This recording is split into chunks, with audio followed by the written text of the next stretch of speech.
Today I'll be creating a very artsy watercolor card and adding details to the floral die cuts. Stay tuned to watch how I create this card.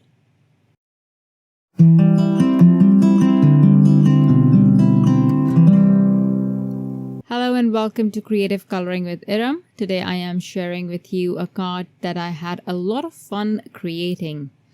Adding details to the die cuts with this pointy tool that I use for my 3D paper floral work. Doing this does add a lot of texture to the die cuts, but it's not only this. I will be watercoloring and inking the die cuts, so there's a lot going on.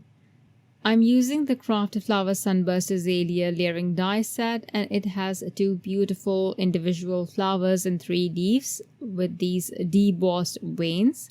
I will be using the 9x12 watercolor cardstock for the floral elements, and the reason I'm using this is that it is quite sturdy and 100% cotton, so it can take in a lot of water, and also because I can create my own 4 debossed veins without tearing the cardstock, and more on this later. I already went ahead and die cut one of each flower and several leaves out of the 9x12 watercolor cardstock. Now I will first add a light color wash on the bottommost layer. I will try to keep the center portion slightly darker than the edges. This doesn't matter really, it is really your preference because I will be adding a little bit of inking to the edges of these die cuts, but I do like the ombre effect it gives to the flowers when all the layers are put together. So this is really simple. For all the layers, I will follow the same plan of adding concentrated watercolor in the center and lighter on the edges. You can even change this up a little bit if you want to for variation for the second flower. Also, you can use gradient cardstock if you want to avoid watercoloring altogether, but the watercoloring does add a lot of variation and character to the die cuts, and also that faux debossing that you will be able to achieve with watercolor cardstock, you might not be able to achieve as beautifully with gradient cardstock. I mean, you will, but it won't last long. For the flower, I have combined a bit of Tea Party and Cherry Blossom pigment and also added a bit of yellow pigment from the Artist Watercolor 24 pan set. Once I'm done coloring the flower layers, I will set them aside to dry and move on to the leaves. You can also use your heat tool to dry these, but because I was already working on other die cuts, I let them air dry for a bit. For the leaves, I will apply water to the die cuts and then add seashore pigment. I will add more of this on the base and keep a bit of the leaf portion light. The next pigment I will add is Cool Summer Nights. It is a gorgeous color and it will create a beautiful shade of blue-green to go with the pink coral flower. Once I'm happy with the look of the leaves, I will dry the die cuts and then add splatters of both the Seashore and the Cool Summer Nights pigment. If you want your splatters to be prominent, you will have to dry the die cuts completely. If you want your splatters to be not as prominent and a little diffused, then you don't have to dry the die cuts completely, just like slightly. But this, the adding of splatters will add quite a bit of texture to the die cuts, visual texture. Now this is the Pokey tool, a pointed tool that I mentioned earlier.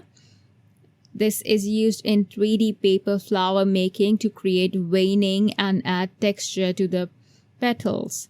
You can use any pointed tool you have and either go over the indentation already on the leaves if it's visible to you, because I added a lot of water on my leaves. My indentation, the debossed veins that is on the die, they're not visible to me anymore.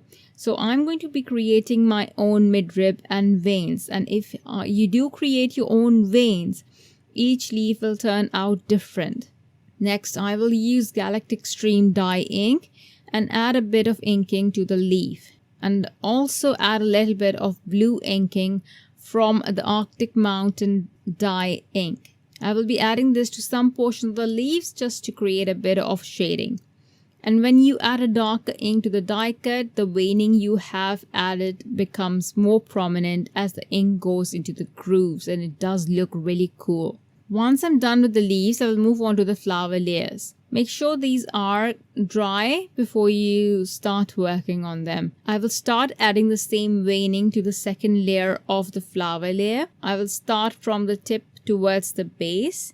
I will make sure to follow the shape of the petal. I will not complete the veining till the end of the die cut since that area will be covered anyway. Then I will move on to the inking. I will then apply a little bit of Coral Bliss and also a bit of Rubellite Dye Ink to the center of this die cut and also to the tips to enhance the veins that I added, just as I did with the leaves. Once done, I will also add a bit of inking to the first layer so it doesn't look bland compared to the second layer. If your other layers need inking, you can do that and then glue the layers together. I prefer to use liquid adhesive to add dimension to the floral die cuts. What I have done here is I have used a thin foam tape, not the instant dimension one, but a thinner foam tape just to adhere the first layer, the base, the bottommost layer, and the second layer. Both of them, there's a foam tape in between them, and the rest of them are adhered with liquid adhesive. So there's just one layer that's adhered with foam tape. If you want, you can do that. Otherwise, you can just use liquid adhesive to adhere all the layers together. Please follow the layering guide on the packaging. These flowers are easy to layer. For the card front, I will apply water to the center portion of an A2 watercolor cardstock, leaving the edges plain. Then I will drop in Cool Summer Nights pigment and spread it around. I will try to keep this lighter than my leaves since I also use the same pigment on my leaves. I will then add a bit of seashore pigment, and once I have the shade I want, I will dry the panel. Then I will add splatters of the same pigment. I will make sure the splatters are not very prominent, but still there. I will keep this less complicated since there's a lot going on already with my die cuts. I will then dry the panel and adhere my flowers with instant dimension foam tape and then adhere the leaves with liquid adhesive. Then I will add black paint splatters. I was going to add my sentiment and realized I put everything on the card upside down.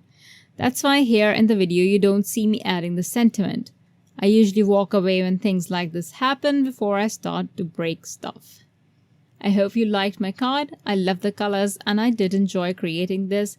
You can tell by how inky my fingers are.